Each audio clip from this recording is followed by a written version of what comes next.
여러분 안녕하세요. RS미국 주식의 RS입니다.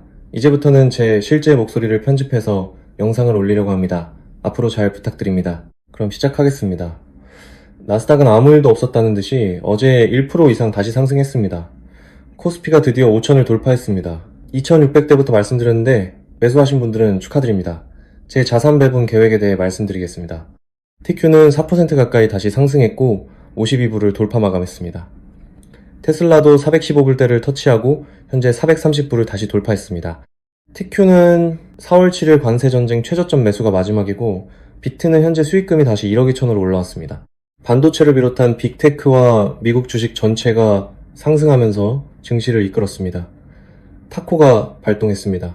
트럼프가 한 발짝 물러선 모습입니다. 트럼프가 관세를 부과하겠다는 계획을 철회한 것입니다. 어제 트럼프 대통령은 다보스 포럼에서 거의 2시간 가까이 연설을 했습니다.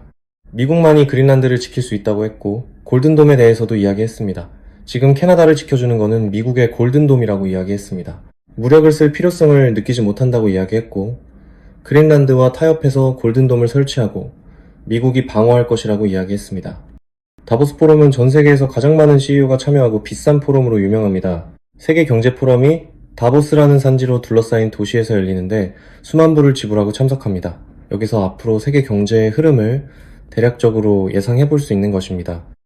문제는 이번 세계 경제 포럼의 대부분 주제가 트럼프와 안보 관련된 이야기라는 것입니다. 전 세계에서 이렇게 이목을 끄는 사람도 역사적으로 드물 것입니다. 온 세계가 트럼프의 입에 주목하고 있습니다. 트럼프는 유럽을 압박하고 그린란드와 관련해서 협상권을 어느 정도 가져왔습니다.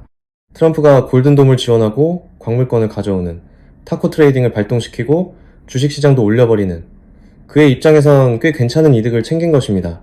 결국 트럼프가 한 수 접는 타코 트레이딩이 발동했지만 AI를 필두로 한 안보전쟁은 더욱더 심화될 것입니다. 중국과 미국, 발을 빼는 자는 이 시장에서 완전히 퇴화될 것이고 이번 세기의 패권은 승자가 전부 거머쥔 것이기 때문입니다. 이번 다보스 포럼에서 젠슨 황이 블랙락 레리 핑크 CEO와 대화가 매우 중요했습니다. 지금이 초반이라는 것입니다. 인공지능은 국가 기반 시설이 될 것이고 안보의 초석이자 모든 것이라고 이야기했습니다. 앞으로 더욱더 수요는 팽창할 것이고 건설하는 데 수천조 원이 더 필요하다고 말했습니다. SSD 업계 임원은 저렴한 시대가 끝났다고 하고 이미 올해와 내년 수요도 꽉 찼다고 밝혔습니다. 우리는 모두 다 알고 있습니다. 디램 가격도 폭등하고 불과 3개월 전에 컴퓨터를 100만원에 샀다면 지금은 그 이상을 줘야 한다는 사실입니다. 한국을 아직까지 하드캐리하는 두 기업입니다. 이 두 기업 때문에 일반 한국 국민들이 아직까지 먹고 살만한 겁니다. 두 개 기업이 없었으면 이미 베네수엘라, 형제의 나라 터키처럼 됐을 겁니다. 우리는 항상 감사하며 살아야 합니다. 저는 하이닉스를 신화 멤버이자 친한 형에게 추천했었고 삼성전자를 들고 있으면 하이닉스로 바꾸라고까지 말했습니다. 그때 이후로 삼성전자도 많이 올랐지만 하이닉스는 그 3배가 넘었습니다. 하이닉스가 25만원 아래인 시절이 불과 반년밖에 안 되었다는 것입니다. 코스피가 드디어 5천을 넘었습니다. 매수하셔서 잘 들고 계신 모든 분들 축하드립니다. 저는 코스피가 급등할 것을 예측은 했지만 매수는 하지 못했습니다. 다행히 원화가 아닌 달러로 보유하고 원화는 부동산에 있어서 다행이지만 원화로 그대로 있었다면 큰 낭패를 봤을 것입니다. 네프콘에서 이재명이 대통령으로 당선되자마자 원화 표시 자산의 미래에 대해 말씀을 올려드렸습니다. 먼저 환율에 대해 이야기했고 터키 부동산이 폭등하고 주식이 폭등했지만 환율이 박살난 것을 말씀드렸습니다. 이후에 한국도 지금 환율 박살이 나고 있습니다. 그대로 진행되고 있습니다. 한국도 터키화가 될 것이라는 이야기를 했지만 마지막 희망은 이재명의 코스피 5천 시대를 말씀드렸습니다. 이게 마지막 희망이라고 분명하게 말씀을 드렸습니다. 그대로 됐습니다. 그때는 코스피 5천 공약이 말도 안 되는 소리라고 비웃음 당할 때였습니다. 코스피 지수는 전날 2600에서 이재명 당선 확실시 되자 슬금슬금 폭등할 준비를 마쳤던 것입니다. 그는 공약을 달성해버렸습니다. 우리는 인정할 것은 인정해야 합니다. 코스피를 띄운 것은 매우 잘한 행동입니다. 저는 한동안 한국 주식시장이 더 좋을 것이라고 말씀드렸고 신화 멤버들에게도 좋은 주식을 가지고 있다면 매도하지 말라고 말씀드렸습니다. 축하드립니다. 믿음이 없는 한국 주식을 버티신 분들은 정말 대단한 분들입니다. 우리는 한국인의 수준에 맞는 대통령을 뽑았습니다. 결국 우리는 투자자가 되어야 한다고 말씀드렸습니다. 가장 올바른 판단은 이재명이 결국 잘했다는 것입니다. 한국의 증시를 신고가로 만들고 한국이 터키나 베네수엘라가 되는 것을 약간은 늦춘 셈입니다. 이 정도 됐으면 내려야 된다고 생각하시는 분들이 많을 텐데 이제는 코스피 5천이 아니라 7천 시대를 열겠다고 합니다. 터키나 베네수엘라 보면은 우리는 천천히 그 모양을 따라갈 텐데 원화가 아닌 한국 우량 주식을 차라리 갖고 있는 게 좋을 듯 합니다. 지금 가장 문제가 되는 것이 한국 거래량 1등이 바로 인버스 2배인 곧버스라는 것입니다. 2위는 인버스입니다. 한국 증시가 오르는 것에 반대로 베팅하는 거래 금액이 가장 크다는 사실입니다. 이러면 정말 코스피 7천 가는 겁니다. 한국은 거의 20년 가까운 박스피를 깨고 채널 상단을 이미 돌파한 상황입니다. 돌파한 상황이라면 지지했을 때 매수하는 것이지 매도할 이유가 되어서는 안 됩니다. 한국 주식은 더 갈 것입니다. 7천도 정말 갈 수 있습니다. 제 자산 배분 계획 말씀드리겠습니다. 결국 트럼프가 한 발 물러서면서 세계 안보 위협이 잠잠해지자 나스닥이 오르고 비트코인이 약간 반등하면서 금과 은이 하락했습니다. 자연스러운 현상입니다.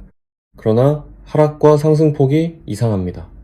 금은 크게 상승했다가 약간 하락했는데 비트는 거의 10% 하락했다가 아주 약간 반등했습니다. 모멘텀이 완전히 꺾인 모습입니다. 저는 계획대로 비트를 매도하고 있었는데 목표 지점이 오면 비트를 매도하고 금이나 은을 포트폴리오에 의미 있는 비중으로 편입할 계획입니다. 국제정세가 안정되고 트럼프가 증시를 띄우고 타코 트레이딩을 하면 금과 은이 하락할 때 저는 매입할 것이고 상승한 비트는 지금 계획처럼 계속 매도할 것입니다. 비트 매도는 어떤 가격에 할지 네프콘에 전부 나와 있습니다. 중국과 러시아, 인도가 강세를 보인다면 금과 은, 원자재가 폭등할 것이고 지금까지 그랬습니다. 미국이 강세가 된다면 나스닥과 비트코인이 오릅니다. 둘 다 적절히 보유해서 올해는 자산을 많이 보호하면서 안전자산에서도 수익을 노리는 해가 될 것입니다. 이미 소량이지만 금은 보유하고 있습니다. 결국 가장 중요한 단 하나의 원칙만 잘 지키면 됩니다.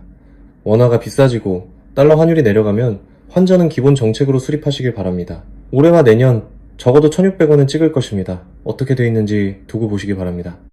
결국 제 대전제는 원화에 숏을 치는 것입니다.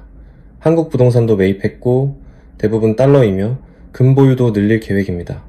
오래 지키는 방법은 이 길입니다. 그렇게 보유한 달러는 기회가 오면 TQ에 베팅하는 것입니다. 그 시기는 올해 한두 번 기회가 분명히 올 것입니다. 계속 준비하는 기간입니다. 오늘 여기까지 하겠습니다. 결국 원화를 숏치는 방법은 많습니다. 한국 반도체나 무기 우량 주식을 사던지 금을 사던지 미국 주식이나 달러 채권을 보유하던지 서울 핵심지 아파트를 사던지 방법은 다양합니다. 원화만 보유하지 않으면 됩니다. 저는 그렇게 배분을 올해 시작하려고 합니다. 함께 준비하시죠. 감사합니다. 지금까지 목숨 걸고 레버리지와 테슬라, 비트코인, 부동산 투자하는 RS였습니다. 감사합니다.